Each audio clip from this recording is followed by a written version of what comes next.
ഈശോമിശിഹായ്ക്ക് സ്തുതിയായിരിക്കട്ടെ. വീണ്ടെടുപ്പിൻ്റെ കാലമാണ് നോമ്പ് കാലം. ഏതെങ്കിലുമൊക്കെ ബന്ധങ്ങൾ ഏതു കാരണത്തിൻ്റെ പേരിലും നഷ്ടമായിട്ടുണ്ടെങ്കിൽ ഒന്ന് തിരികെ പിടിക്കാൻ നോമ്പ് നമ്മളെ വിളിക്കുകയാണ്.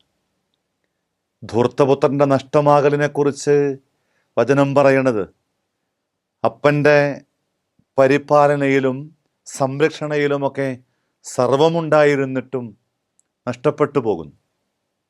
നഷ്ടപ്പെട്ടുവെന്ന് മാത്രമല്ല, സുബോധം കെട്ടി മടങ്ങി വരാനായിട്ട് അങ്ങ് ഏറെ പാതാളത്തോളം താഴേണ്ട, പന്നിക്കൂടോളം എത്തേണ്ട ഗതികേടിലും എത്തുന്നു.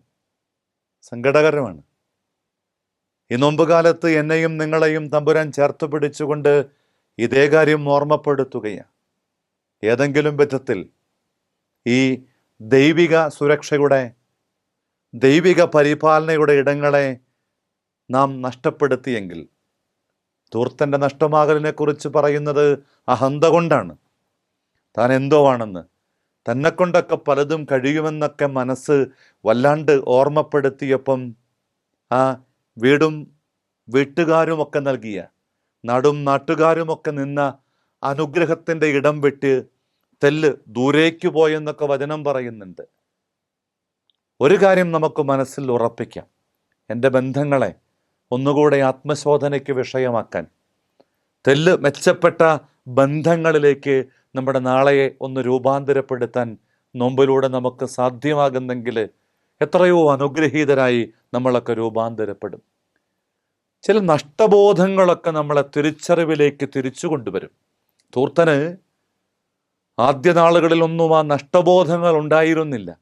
നഷ്ടബോധങ്ങൾ അങ്ങ് അഗാധത്തോളം എത്തിയപ്പോഴാണ് അവൻ മടങ്ങിവരവിനെക്കുറിച്ച്, അപ്പൻ്റെ കൂടാരത്തിൽ കഴിയുന്ന അവിടെയുള്ള പണിക്കാർക്ക് പോലുമുള്ള സൗലഭ്യങ്ങളെക്കുറിച്ചും ഒക്കെ ഓർക്കാനിടയായത്. രണ്ടാമതൊരു കഥാപാത്രം ഈ ധൂർത്തൻ്റെ ഉപമയിൽ കാണാൻ ഒരു ജ്യേഷ്ഠ സഹോദരൻ. നഷ്ടപ്പെട്ടെങ്കിലും അനിയൻ തമ്പുരാൻ്റെ അപ്പൻ്റെ ഇടങ്ങളിലേക്ക് മടങ്ങി വന്നു. അതാണ് നോമ്പ് നമ്മളെ പഠിപ്പിക്കുക.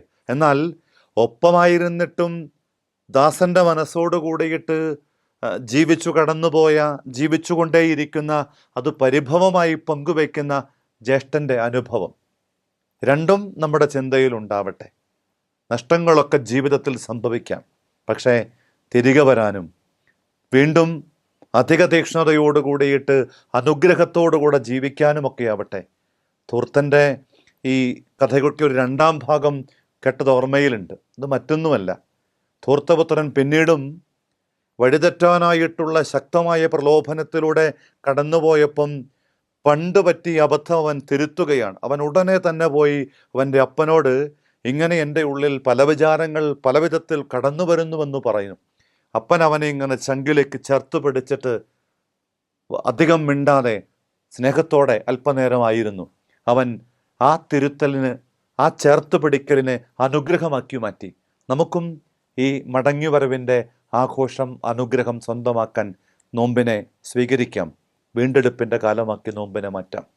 നമ്മുടെ കർത്താവ് ഈശോ മിശിഹായുടെ കൃപയും പിതാവായ ദൈവത്തിൻ്റെ സ്നേഹവും പരിശുദ്ധാത്മാവിൻ്റെ സഹവാസവും വീണ്ടെടുപ്പിൻ്റെ നോമ്പുകാല കൃപയ്ക്കായി നമ്മെ ചേർക്കട്ടെ, ഇപ്പോഴും എപ്പോഴും എന്നേക്കും. ആമീൻ. ഈശോ മിശിഹായ്ക്ക് സ്തുതിയായിരിക്കട്ടെ.